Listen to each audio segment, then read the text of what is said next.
comigo, por favor, a sua Bíblia. Ok. Abra comigo a sua Bíblia na primeira carta de Paulo aos Coríntios, capítulo de número 7, do verso de número 12 ao verso de número 16. Quero lembrá-los que nós estamos numa série de sermões realizando a exposição da carta de Paulo aos Coríntios, a primeira carta de Paulo aos Coríntios, e hoje estamos na terceira exposição do capítulo 7, já que o capítulo 7 é enorme. Então, como nós não temos pressa, nós estamos avançando aos poucos. Estamos, então, no parágrafo do verso 12 ao verso de número 16. A versão que eu utilizo para essa exposição hoje é a ARA, Almeida Revista Atualizada. Então, caso você esteja com a sua Bíblia eletrônica e queira me acompanhar na versão ARA, ok. Caso não, mantenha a sua Bíblia aberta na versão que você está, me acompanhe visualmente, por favor. A palavra de Deus diz assim: aos mais digo eu, não, Senhor, se algum irmão tem mulher incrédula e esta consente em morar com ele, não a abandone. E a mulher que tem marido incrédulo e este consente em viver com ela, não deixe o marido. Porque o marido incrédulo é santificado no convívio da esposa, e a esposa incrédula é santificada no convívio do marido crente. Doutra sorte, os vossos filhos seriam impuros, porém agora são santos. Mas se o descrente quiser apartar-se, que se separe. Em tais casos não fica sujeito à servidão, nem o irmão, nem a irmã. Deus vos tem chamado à paz. Pois como sabes, ó mulher, se salvarás teu marido? Ou como sabes, ó marido, se salvarás tua mulher? Amém. Vamos orar? Senhor, obrigado. Estamos aqui diante de um texto difícil e precisamos da tua graça. Te damos graças porque desde o início deste culto o Senhor nos tem capacitado a prestar este culto ao Senhor. Obrigado pela liberdade que temos em nos reunirmos como igreja e prestar este culto ao Senhor, ó Deus. Cuida do teu povo que está em tantos lugares onde são proibidos de se reunirem e de prestar culto ao Senhor, o culto que o Senhor ordena em sua palavra. Que o Senhor dê a eles coragem, ó Deus, para, mesmo diante de tantos perigos, prestar ao Senhor a adoração que lhe é devida. E tome, ó Deus, os governantes desses lugares, os perseguidores do teu povo, a fim de que compreendam, de que se convertam ao Senhor, de que o Senhor, ó Deus, haja com justiça em relação ao seu povo. Ah, Santo Deus, que em nossa mente e coração neste momento, toda a agitação e preocupação sejam substituídos por devoção à sua palavra. Que o Senhor supervisione as reflexões nesta manhã, a fim de que possamos conhecer tua verdade, a fim de que possamos identificar a tua voz por meio da tua palavra. Ah, grande Deus, ajuda-nos nas aplicações, nas possibilidades de como viver esse texto, que não sejamos apenas ouvintes da tua palavra, mas que sejamos praticantes, ó dela, ó Deus. Grande Senhor, continua falando conosco nesta manhã, em nome de Jesus. Amém. Os irmãos podem se sentar. Eu quero fazer uma explicação salutar aqui para aqueles que nos visitam pela primeira vez, né? Chegou aqui e falou, poxa, pensando que eu ia encontrar um pastor, encontrei 2 padres aqui nessa igreja, né? Tem 2 irmãos vestidos de padre. Deixa eu explicar aos irmãos. Nós aqui da Igreja Batista Reformada, adotamos os símbolos reformados. O uso da camisa clerical e gola clerical não surge no ambiente católico, surge num ambiente reformado no século XIX, em que um pastor reformado decide usar uma roupa para que ele pudesse ser identificado como pastor. E a escolha da roupa é uma escolha proposital para que as pessoas, ao olhar para ele, identificassem o seu ofício. A razão da cor preta na camisa é para identificá-lo como um pecador, como os demais membros da sua igreja. O pastor não é um super-homem, alguém que é intocável e não pode ser confrontado. Pelo contrário, o pastor é um homem que precisa lidar com seus pecados tanto quanto qualquer outro membro da igreja. Então, à medida em que a sua comunidade o enxerga com essa camisa, a sua comunidade é motivada a orar pelo seu pastor, porque sabe que seus pastores também lutam com seus pecados. Entretanto, a gola branca que a roupa clerical exige, diz a respeito daquilo que o pastor fala, que, a despeito dos seus pecados, o que deve sair da sua garganta tem que ser palavra do Senhor, a pura palavra do Senhor. Ele não pode usar o púlpito para atacar ninguém, para falar das suas mazelas e usar o púlpito como qualquer outro objetivo que não seja ensinar o povo a palavra do Senhor. A gola branca também faz referência ao uso de uma gargalheira que o escravo antigo usava, que era um colar único prendido por uma corrente, deixando bem claro que o pastor é escravo de Cristo. Ele não está aqui para ser melhor do que ninguém, ele está para servir a Deus e a sua comunidade. A cruz nos faz uma identificação importante, porque a cruz está vazia, nos identifica com o Cristo ressurreto e nos dá a ideia de que cada dia o pastor tem que tomar a sua cruz e seguir o Senhor. De modo que o pastor é uma parábola, uma ilustração daquilo que todo crente também tem que ser. Todo crente dessa igreja precisa entender que precisa lutar com seus pecados, que precisa falar da palavra de Deus, que é um escravo de Cristo e que precisa se identificar com o seu Senhor. Amém? Sendo assim, espero ter tirado da sua mente qualquer estigma de padre, a fim de que hoje você possa ouvir a palavra do Senhor tranquilamente.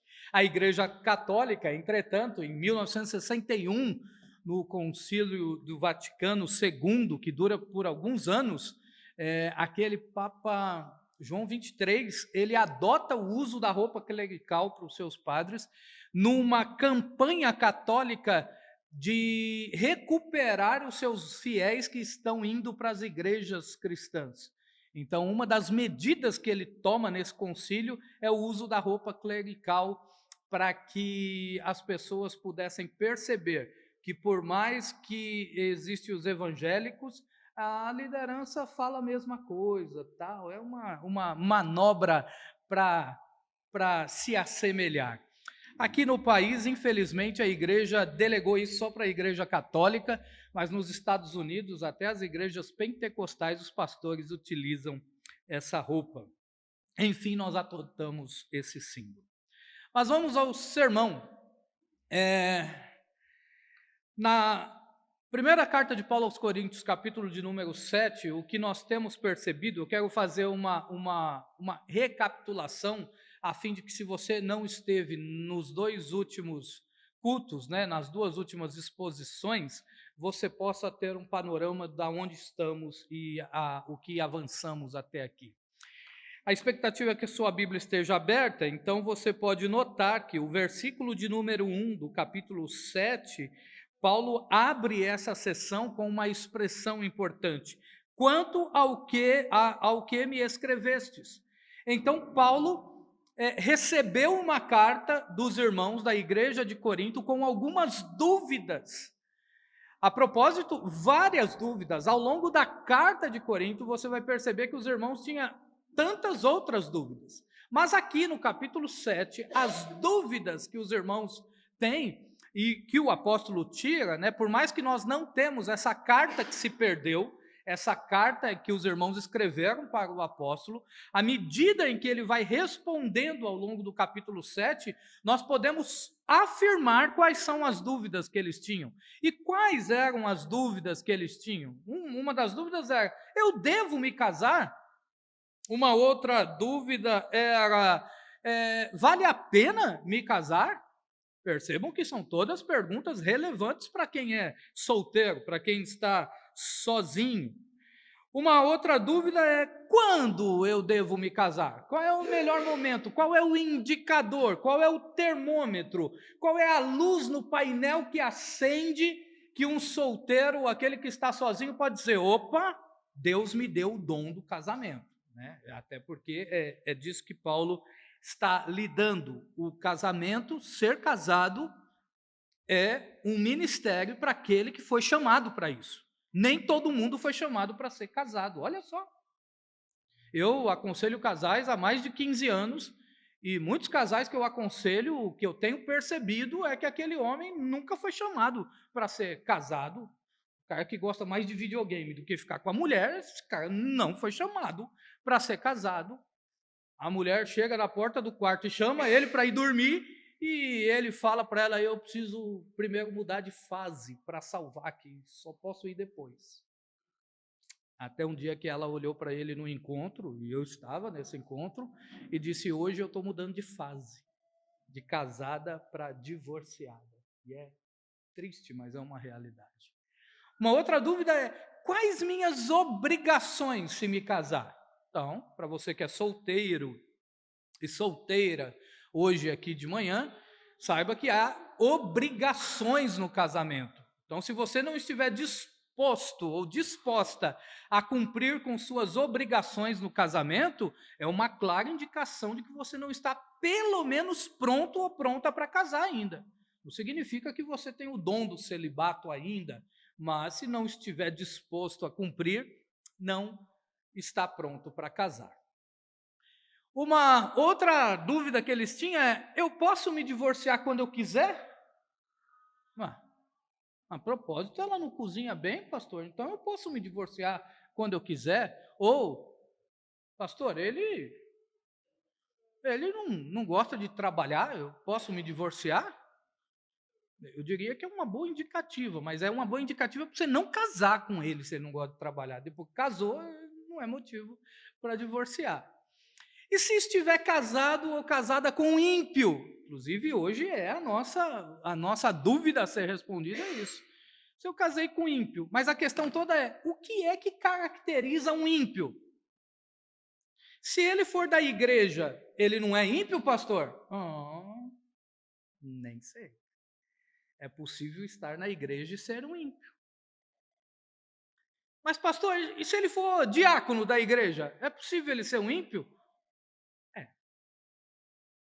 Não, pastor, mas e se ele for um presbítero da igreja? Aí não, aí é impossível ele ser ímpio. É possível. Então, e se ele for pastor? Pastor. Aí não tem chance, ele é crente. É possível ser ímpio. Hoje veremos o que é que caracteriza um ímpio. Ok? Qual é a duração do casamento? Essa é uma dúvida que os irmãos tinham. Pelas respostas que Paulo dá, nós temos nós temos como afirmar isso. E, por fim, qual é o papel dos pais no casamento dos filhos? Né? Essa é uma dúvida que não vou responder hoje, né? Fica cenas para o próximo capítulo como incentivo para que você venha nas outras exposições. E olhem, o papel do pai no casamento do filho, sabe quando começa? Geralmente eu não faço isso aqui, né? Porque é um sermão, mas eu quero abrir. Quem é que arrisca dizer quando é que começa o papel do pai no casamento do filho? Não, aí está muito tarde ainda. É lá, com a Raquel, com o Miguel no ventre. O papel começa ali. Mas é a exposição de outro dia. Vamos lá. Por que os irmãos tinham essas dúvidas? O que é que eles estavam vivendo que eles tinham essa dúvida? Devo me casar? Isso quer dizer o quê? Que eu posso viver de qualquer forma? Não. A primeira resposta não é uma delas, mas são as 4 em conjuntos, é por conta do contexto judaico, o contexto greco-romano, a perseguição imposta pelo Império Romano. Então, por exemplo, Paulo vai dizer ainda no verso de número 1 que é melhor que o homem não toque em mulher, e não tocar em mulher ali, ele está dizendo é melhor que não case. Mas estaria Paulo propondo o não casamento? Não é isso. Paulo está falando de uma perspectiva de perseguição. Se você está vivendo em um local onde a igreja está sendo perseguida, é melhor que você esteja sozinho do que casado. É muito mais fácil ter que fugir ou dar a sua vida pelo mestre se você estiver sozinho.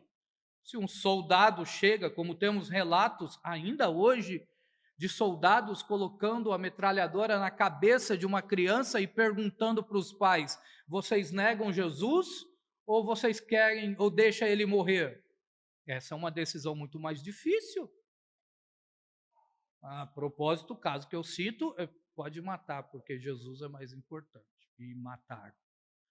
Então, Paulo está falando dessa perspectiva, e uma outra razão é por conta do chamado protognosticismo, que é uma heresia que vai se desenvolver um pouco mais, alguns anos mais na frente. Entretanto, os seus malefícios já está na igreja primitiva, e basicamente o conceito dessa heresia qual é? Toda matéria é ruim, só o espírito é bom. Então, se toda a matéria é ruim, Deus está pouco importando com o que eu faço com o meu corpo.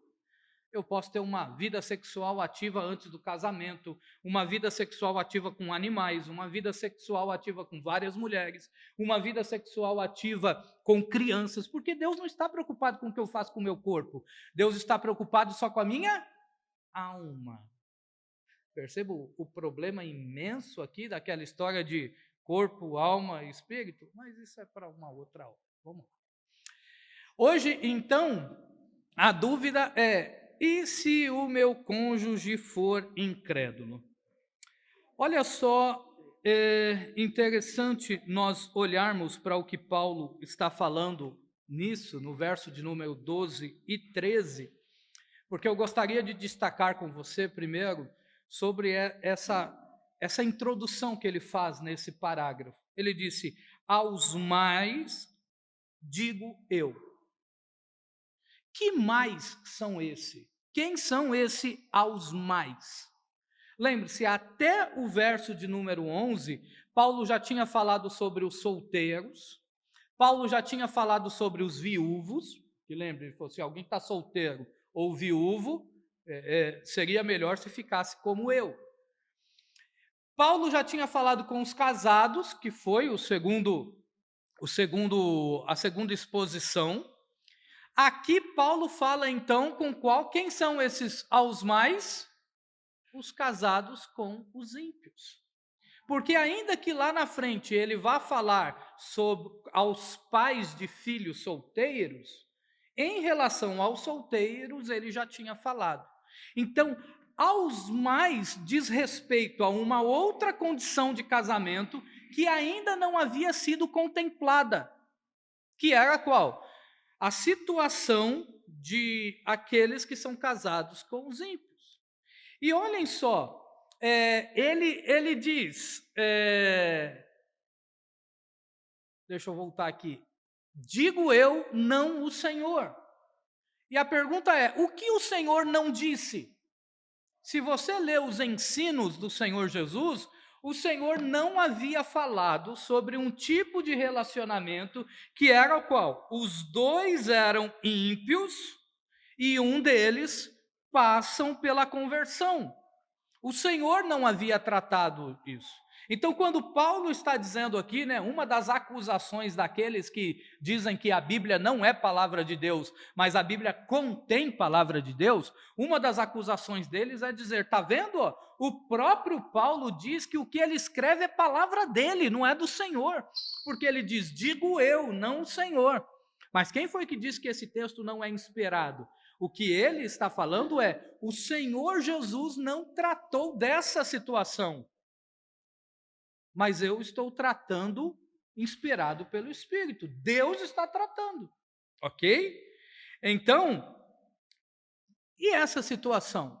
Lembrem-se, o contexto da igreja de Corinto era um contexto, uma igreja que está inserida em uma cidade extremamente promíscua, com pelo menos 2 portos na sua cidade, com vários prostíbulos, com várias etnias, com várias culturas, aonde uma das principais formas de se viver dissolutamente, viver como se Deus não existisse, era por meio da sua sexualidade em viver de qualquer modo.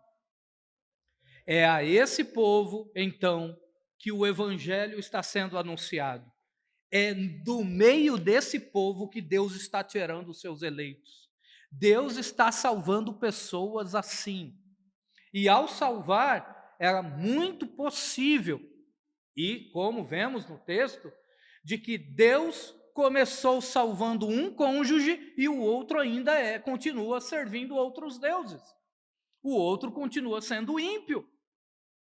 E aí, a questão toda, a pergunta que os irmãos tinham é, eu posso me divorciar se ele é ímpio ou se ela é ímpia? Porque venhamos e convenhamos, levar uma vida cristã com alguém que não serve o mesmo Deus do que você é muito difícil. Se levar uma vida cristã com alguém que serve ao mesmo Deus que você já é difícil, quanto mais alguém que não serve ao mesmo Deus. Ô Paulo, e aí, como é que eu faço? Eu quero ir para o culto e ele quer ir lá para o comércio de Corinto, o comércio da sexualidade. Paulo, olha, eu quero ir para o culto, mas ela quer ir lá para o templo de Diana, ela quer ir lá e adorar com todas as práticas ilícitas que tinha.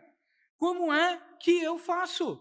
Então, agora que eu sou crente, já que ele não é, já que ela não é, eu posso só olhar para ela e dizer tchau, porque já que você não serve o mesmo Deus do que eu não quero mais continuar com você. É assim? Não, não é assim. Porque olha só o que Deus diz por meio do apóstolo. Se algum irmão tem mulher incrédula e esta consente em morar com ele, não a abandone. E a mulher que tem marido incrédulo e este consente em viver com ela, não deixe o seu marido. Agora deixa eu te dar uma informação relevante. A mesma palavra no texto original que aparece para morar, traduzida por morar, é a mesma palavra que aparece traduzida embaixo com viver. Qual é a ideia do tradutor aqui? Né? Eu sempre digo para vocês que aquele ditado italiano, né? Traduttore traditore. Todo tradutor é um traidor, porque ele faz suas opções. Então, quando ele traduz, ele está interpretando, ele escolhe. Mas aqui eu quero dizer que esse tradutor não é um traidor, ele é um bom tradutor, porque ele traz os 2 aspectos importantes na relação matrimonial. O estar casado não significa apenas morar dentro de uma mesma casa. Estar casado significa estar disposto a viver junto as dinâmicas de um relacionamento. O casamento não é composto apenas por eu durmo na mesma cama que a minha esposa. Eu estou debaixo do mesmo teto do que ela. Nós dividimos o mesmo creme dental. A mesma escova não, só o creme dental. O casamento não se baseia só nisso. O casamento se baseia na disposição em viver com outra pessoa. E essa disposição em viver com outra pessoa diz respeito a um acordo, há um consentimento mútuo, em que lida com as diferenças, em que ajusta as diferenças para que a convivência seja saudável dentro do matrimônio. Então, quando o tradutor opta por, na palavra em cima, em relação ao homem, diz morar, e na palavra embaixo, viver, eu gostaria que você prestasse atenção para que sexo ele está dizendo isso. Olhem só. Se um irmão aqui é que sexo? Masculino, ok? Então ele está falando do esposo. Se o irmão tem uma mulher incrédula e esta consente em morar. Agora ele diz, e a mulher que tem um marido incrédulo e este consente em viver. Qual é a ideia do tradutor? Ele capta a construção gramatical que Paulo faz. E na construção gramatical que Paulo está fazendo a construção gramatical a partir dos papéis estabelecidos. É verdade que a mulher, ao decidir morar com o seu homem, está sujeita à liderança desse homem. E a liderança que o homem exerce sobre a sua mulher define o modo como eles vivem. Essa é a ideia do apóstolo. Essa é uma ideia bem traduzida aqui. Em outras palavras, o que Paulo está dizendo é: o fato desse homem ser um ímpio não significa que ele não possa exercer a liderança sobre uma irmã que é cristã.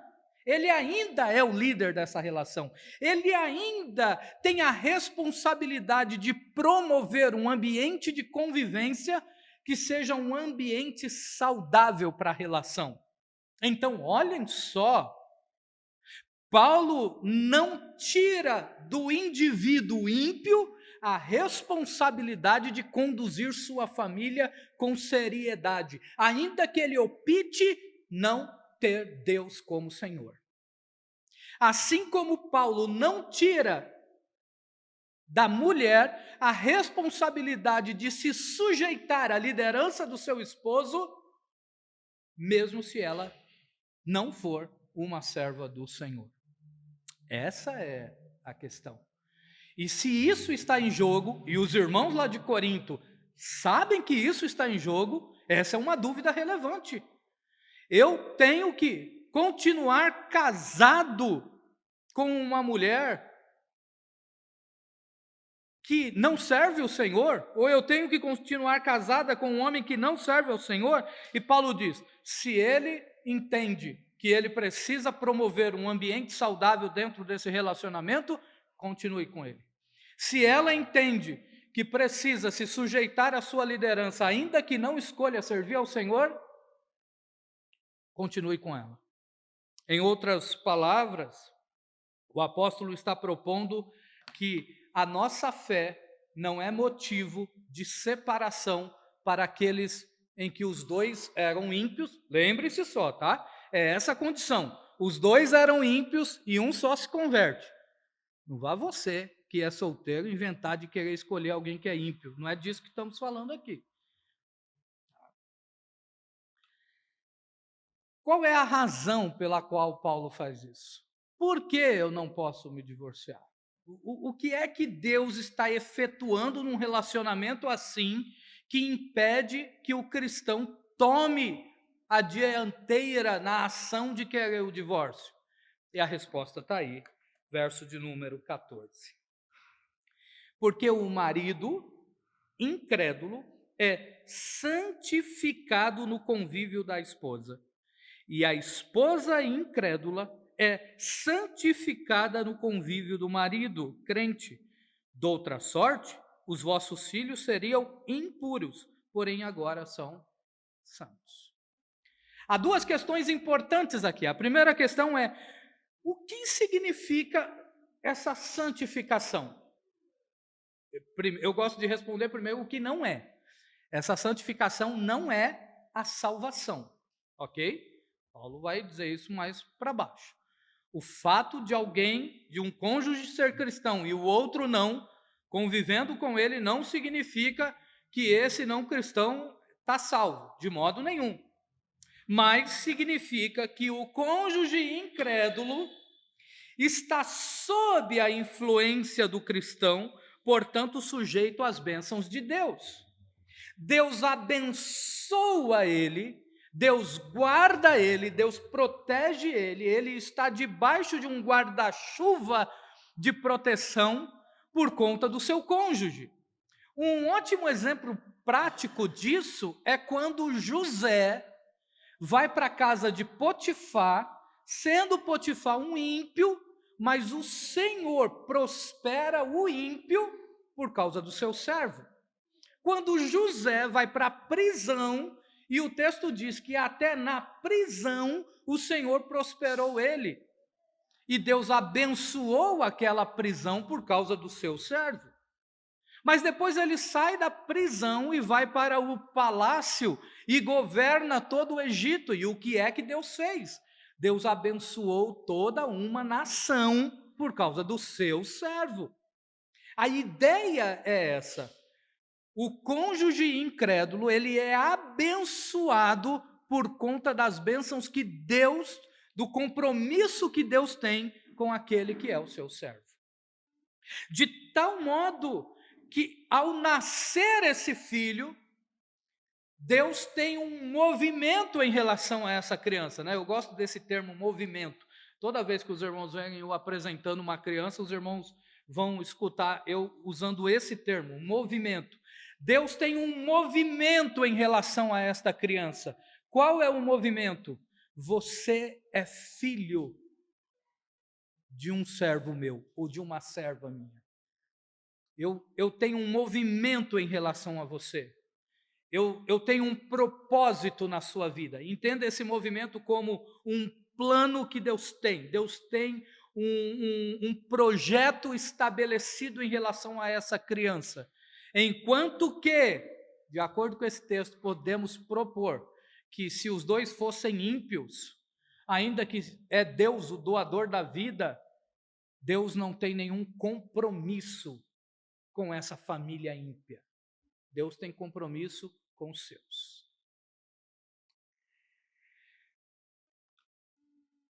Mas, e se o incrédulo quiser separar?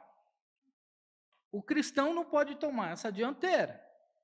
O cristão não pode sair dele esse movimento por causa da fé. Mas o que acontece se o ímpio toma uma ação? Olhem só o verso 15, Paulo contempla isso. Mas, se o descrente quiser apartar-se, que se aparte. Em tais casos, não fica sujeito à servidão, nem o irmão, nem a irmã. Deus vos tem chamado à paz. É óbvio que eu não lidarei aqui com vocês com todas as discussões acerca disso, mas a maioria dos teólogos reformados tem entendido que eis aqui a segunda cláusula de exceção para o divórcio. Qual é a segunda cláusula de exceção para o divórcio? Quando o ímpio não quiser continuar casado por conta da fé do cônjuge, o irmão ou irmã não está escravizado. A palavra que eu utilizo, escravizado, é proposital, porque no texto bíblico, quando Paulo utiliza a palavra servidão, Paulo utiliza a palavra literalmente escravidão. E Paulo utiliza esse termo por uma razão muito óbvia. Ele disse, vamos pegar a primeira opção, marido não crente, mulher crente.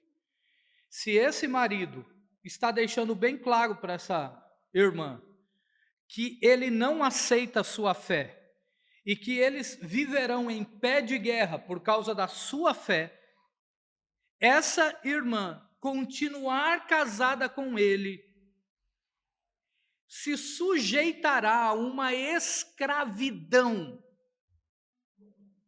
Ela estará amarrada a ele de tal modo que viverá em guerra constantemente. E essa questão de guerra é tão importante, porque no verso 16, olha o que Paulo diz: pois como sabes, ó mulher, se salvarás o teu marido? Ou como sabes, ó marido, se salvará a sua mulher? Isso quer dizer o quê? Insistir em um relacionamento com a pretensão de que o outro será salvo? Não, eu vou insistir, porque à medida em que eu estou com ele, é a oportunidade que ele tem de ser salvo. Ora, isso é arrogância. É achar que Deus depende de alguém para salvar outra pessoa. A propósito, isso pode ser uma arrogância em relação aos filhos, tá bom? Muitos pais não disciplinam seus filhos, porque diz assim: não, se eu for mais enérgico com ele vai se afastar e nunca mais vai se aproximar de Deus. Ora, isso é muita arrogância. Achar que o meu movimento que eu tenho que fazer em relação ao filho, de disciplinar, de colocá-lo no lugar dele, é um movimento que vai impedir Deus de salvá-lo? Isso é a arrogância mais descabida que pode ter, como se Deus dependesse de mim para salvar alguém, inclusive o meu filho. A salvação pertence ao Senhor. Cabe aos pais educar seus filhos e disciplinar sempre que necessário. Não fazer isso com a pretensão de que isso vai impedir a salvação, ora, é o pecado mais vestido de piedade que pode existir.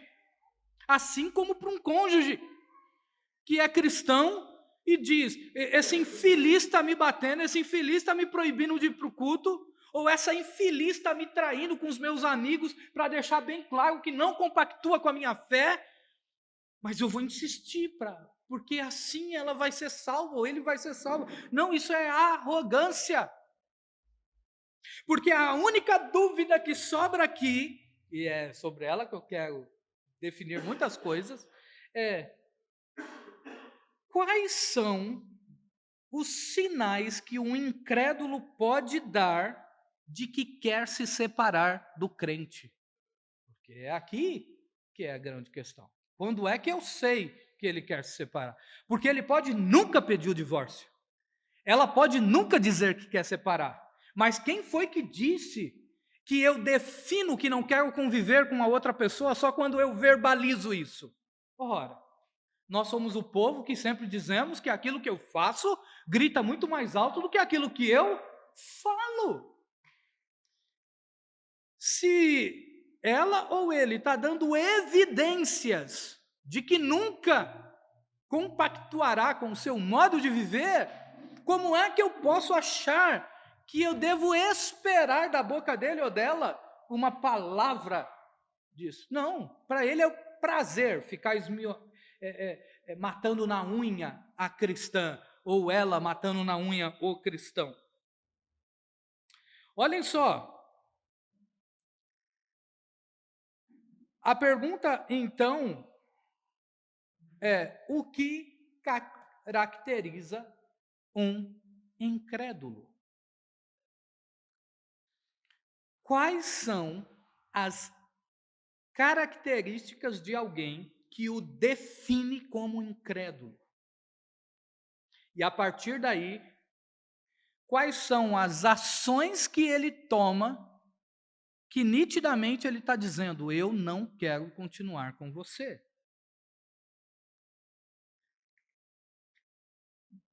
Olhem só, Salmo 53, verso 1. Diz o tolo em seu coração: Deus não existe. Corromperam-se e cometeram injustiças detestáveis, não há ninguém que faça o bem. Quem é o incrédulo? O incrédulo é aquele que vive como se não houvesse Deus. Isto é, não há alguém para prestar conta. Quando alguém tem um estilo de vida que não leva em consideração Deus. Eu estava conversando esses dias com alguns irmãos, na verdade foi com um rapaz no serviço, o Micael. Ele está fazendo faculdade e ele estava falando para mim das dificuldades que ele está tendo em relação aos ataques que são feitos à sua fé no contexto acadêmico. E os ataques não são de ordens científicas, os ataques são de ordens pessoais, de ordens de opção de sexualidade, por exemplo. Ele diz que constantemente os homossexuais fazem piadas em relação à sua fé. E eu disse para ele, eu estava falando para ele, qual é a raiz, qual é o pressuposto daqueles que vivem como se não houvessem Deus? Olhem só. Por que a teoria da evolução, mesmo sendo uma teoria em que a ciência já provou que não se sustenta, ainda assim é ensinada nas escolas? Não há nenhum cientista sério que adota a ciência naturalista, evolucionista, como algo verdadeiro. Pelo contrário, eles dão risada disso. Mas o que ainda está no currículo lá, como é que chama o currículo, Tânia?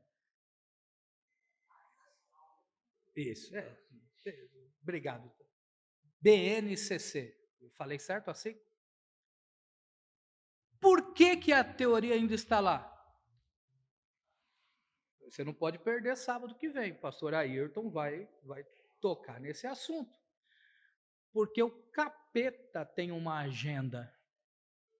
E nessa agenda, uma das coisas importantes para eles é mostrar que tudo foi criado a partir de uma explosão, do Big Bang. E qual é a grande ideia da teoria da evolução? Porque se tudo foi criado a partir do acaso, tudo que é um acaso não tem planejamento. E tudo que não tem planejamento não tem um propósito. E tudo que não tem propósito, logo não tem regra. Você já parou para perceber isso? Então, olhem só.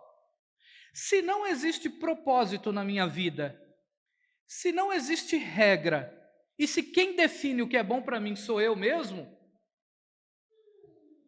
haja o que houver, pode o que quiser. E pasme, pode ser homem com homem e mulher com mulher. Pode. Sabe por quê? Porque eu não devo prestar conta para ninguém.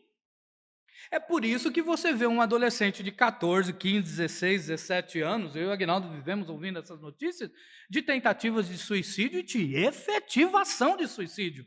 Por quê? Porque eles aprendem que não deve satisfação para ninguém. E o seu pai que está impondo regras para ele, na realidade é um grande tirano. É alguém que quer tirar a sua liberdade. É alguém que quer minar as suas escolhas. Ele deve viver do jeito que ele bem quiser, porque ele não deve satisfação para ninguém. E aí você vê esses rapazinhos que ainda acabou de sair das fraldas com 17, 18 anos, querendo falar grosso com seus pais, achar que manda na casa. Ora, por quê? Porque aprendem que não deve satisfação para ninguém. Agora, olhem só o criacionismo bíblico. Não. Deus projetou todo esse negócio. E se Deus projetou, foi Ele que criou. E Ele criou com um telos, com um propósito. E porque Ele tem um propósito, Ele tem uma regra, Ele tem um manual. Assim como o inventor de um smartphone, ao criar esse aparelho, vende ele com um manual para que você e eu usufruamos desse aparelho o máximo possível, assim Deus nos entregou sua palavra, com a finalidade de que eu e você vivamos de acordo com a sua regra, para honrá-lo e viver o melhor do seu propósito para nós. Aí muda de figura. Então, quem é o ímpio? O ímpio é aquele que vive como se não houvesse Deus. Então, se você vive dizendo que é crente, se você vive dizendo que acredita em Deus, mas você não vive como se Deus fosse Senhor da sua vida, então você é um incrédulo. Porque não é aquilo que eu falo, é aquilo que eu vivo que conta. Lembrem-se, no final do Sermão do Monte, o que é que Cristo diz? Aquele que escuta as minhas palavras e não pratica, é como um homem que constrói a sua casa na areia. Então, a diferença não está em ouvir, porque depois ele vai dizer, mas aquele que escuta e pratica é semelhante ao homem que constrói a sua casa sobre a rocha. O que significa construir a casa sobre a rocha? Significa praticar a palavra de Deus, viver conforme Deus quer. Uma outra característica, o que define um ímpio? Olhem só o texto de João 3,18. Quem nele crê não é julgado. O que não crê já está julgado, porquanto não crê no nome do unigênito Filho de Deus. Incrédulo, então, é aquele que não crê que Jesus é o único Salvador, não dependendo da sua obra na cruz. Ah, eu sei que existe Deus, eu sei que existe Cristo, eu sei que Cristo morreu, mas se você não vive sendo Ele o seu Senhor, se você não tem um compromisso de viver para Ele, logo você é um incrédulo. Você pode ser batizado numa igreja, você pode ser membro de uma igreja, mas se Cristo não é Senhor da sua vida, logo você não crê que Ele é o unigênito Filho de Deus, uai. Eu não quero ser exaustivo aqui na lista, mas olhem só mais uma característica. Olha o verso de número 22 e 23 do final lá do Sermão do Monte. Muitos naquele dia hão de me dizer, ou hão de dizer-me, desculpe, Senhor, Senhor, porventura não temos nós profetizado em teu nome? Ah, irmão, venhamos e convenhamos. A maioria de nós aqui viemos de contextos pentecostais. Fala aí, se você está num culto e alguém levanta e entrega uma profecia e esse negócio cumpre, você olha para esse cara e diz, se eu tiver que chamar alguém para orar, eu vou chamar quem? Eu vou chamar o cabra que profetizou. Véio. Mas olhem só. E em teu nome não expelimos demônio? Olha aí uma outra atividade. Se você tiver que orar por alguém que você sabe que o caperoto anda junto com ele, colado com ele, você vai chamar quem? Você vai chamar um irmão que você já viu expulsando demônio, você fala, opa, esse cabra aí tá assim com Jeová, ele tem uma ligação direta. Mas é só isso? Não, olha só. E em teu nome não fizemos muitos milagres.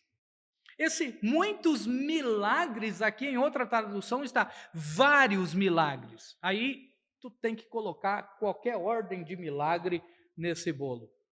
Orou e o morto ressuscitou, orou e o paralítico andou, orou e a doença foi curada. Você coloca qualquer outro milagre aqui. Esses três ofícios aqui, essas três manifestações, são manifestações que deixam qualquer cristão assim, Mas olha o que o Senhor diz para eles. Então lhes direi explicitamente. Sabe por quê? Jesus utiliza esse texto, Mateus utiliza essa palavra, porque quando lá em cima diz, muitos naquele dia hão de me dizer, o verbo dizer lá em cima traz a ideia de um tribunal e daquele advogado que vai até o juiz e fala, Senhor meritíssimo, eu posso me aproximar? Quando o advogado faz isso, Ele vai chegar lá perto do juiz e vai gritar para todo mundo ouvir? Não, ele vai falar baixinho, não vai? Essa é a ideia. O verbo que Jesus utiliza em cima traz essa ideia de que essa turma vai chegar pertinho do Senhor e vai dizer cochichando: Senhor, mas eu profetizei, eu expulsei demônio, eu fiz um monte de milagre. Mas aí o Senhor diz explicitamente, o Senhor como juiz vai pegar o microfone, vai ligar e vai dizer para todo mundo ouvir: nunca vos conheci, apartai-vos de mim, os que praticais a iniquidade. Percebam então que o que caracteriza o incrédulo? O incrédulo é aquele que pensa que pode agradar a Deus por meio das suas obras, mas rejeita caminhar em comunhão com Cristo, praticando assim sua impiedade. Não adianta eu ser um ativista religioso. Não adianta eu fazer um monte de coisa. Quem foi que disse que ativismo religioso salva alguém? Quem foi que disse que obra salva? É o conhecimento dele, é a comunhão com ele. É aqui, então, que eu posso afirmar biblicamente que, independente de ser pastor, presbítero, diácono, crente, membro há muito tempo, ter o cartão de membro da IBARP define alguém como cristão, de modo nenhum. Olhem só um outro texto. Todo aquele que é nascido de Deus não vive na prática do pecado, pois o que permanece nele é a divina semente. Ora, esse não pode viver pecando, porque é nascido de Deus. O incrédulo é aquele que tem prazer em pecar, isto é, aquele que não busca ajuda para deixar seus pecados que o afastam de Deus. Portanto, quais são algumas lições que a gente pode tirar desse texto? Primeiro, a nossa fé não é motivo para buscarmos o divórcio. Então, se tem dois ímpios e um se converte, tem que ser aconselhado, acompanhado, para que ele possa lidar com o seu cônjuge de modo bíblico, para que essa convivência seja o mais possível. Entretanto, quando o cônjuge incrédulo produzir guerras por conta de nossa fé e quiser ir embora, deixe ir. Mas às vezes não vai querer ir embora. Mas quais são os sintomas?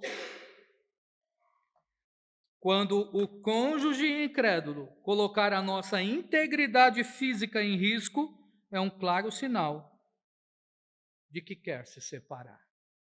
Um homem que se diz cristão, mas agride sua mulher, essa é a clara evidência de que ele é um ímpio.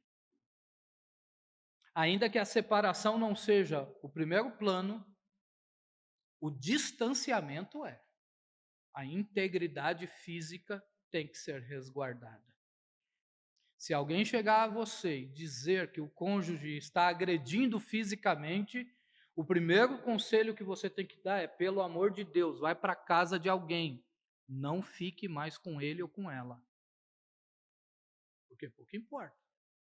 Quem foi que disse que mulher não agride homem? A propósito, a lei Maria da Penha não precisa ter uma lei José. Ela contempla também a agressão da mulher para o homem. Então, quando alguém chegar em você e dizer que está sendo agredido, pelo amor de Deus, aconselhe, vá para a casa de alguém. Se vai se divorciar ou não, outra história. Aí entra o aconselhamento bíblico, vê se o cabra ou a mulher se arrepende, e aí a gente parte para cima. Entretanto, essa ação é uma ação ímpia. E por fim, eu gostaria de concluir, quero concluir com aquela frase que eu tenho concluído nos últimos 2 sermões. Como a igreja de Corinto, somos instruídos pelo Senhor para que, seja sozinhos, seja casados, vivamos para glorificá-lo em todas as coisas. Eu espero que nenhum de vocês estejam casados com ímpios. e que nenhum dos solteiros aqui escolham ímpios e ímpias, porque vocês solteiros têm todo o tempo do mundo para avaliar isso. Agora, se você conhece alguém que está casado com um ímpio e precisa de ajuda, e esse ímpio esteja dentro da igreja, ajude em nome de Jesus. Ajude. Esclareça, tire as dúvidas. Diga que há textos bíblicos que falem sobre isso. Vamos orar? Só nos resta isso. Orarmos. Obrigado, Senhor. Obrigado pela Tua palavra que nos instrui, nos direciona. Que o Senhor nos encaminhe a fim de que as nossas ações e os nossos conselhos estejam em sintonia com a Tua palavra. Tenha misericórdia dos Teus servos que estão casados com pessoas que não honram o Senhor. Tenha misericórdia dos Teus servos que estão vivendo em um relacionamento tóxico, um relacionamento de opressão, um relacionamento de pressão psicológica, de gritos, de movimentos tão ímpios, Senhor. Que o Senhor tenha misericórdia, que o Senhor promova o esclarecimento e que o Senhor promova, ó Deus, um basta nessa situação. Que a salvação desses cônjuges ímpios não sejam vinculadas aos teus servos no sentido de que eles acham que serão eles os agentes da salvação. A salvação pertence ao Senhor. Que a tua justiça, ó Deus, seja emanada da cruz em relação aos teus filhos e que o Senhor os capacite para a glória do teu nome. Ajuda-nos a ajudar outras pessoas, ó Deus. E à medida em que não formos capazes de ajudar, que possamos buscar ajuda com outros, a fim de aconselhar, ó Deus, o teu povo. Quantas esposas vivendo oprimidas dentro de igrejas, com maridos tiranos, ímpios, opressores. Ah, Deus, com a arrogância, vomitando teologia e fazendo tantas ações para o Senhor, mas tão longe de Ti, tão longe do conhecimento e da comunhão com o Senhor. Tenha misericórdia, Deus. Que o Senhor promova a sua justiça, o juízo, começando pelos da sua casa, como diz a sua palavra. Como Abacuque, oramos nesta manhã, pedindo, ó Deus, até quando os ímpios oprimirão os teus servos dentro de relacionamentos assim? Haja, Deus, com providência, em nome de Jesus. Receba a nossa gratidão por este culto. Nós oramos, gratos ao Senhor por esta oportunidade. Oramos e te agradecemos por cada visitante desta manhã, que o Senhor nos abençoe. Aproveitamos a oportunidade e oramos pelo almoço que teremos daqui a alguns minutos, pedindo que o Senhor abençoe cada alimento e que tudo seja consumido para a tua glória. Ah, grande Deus, muito obrigado. Amém.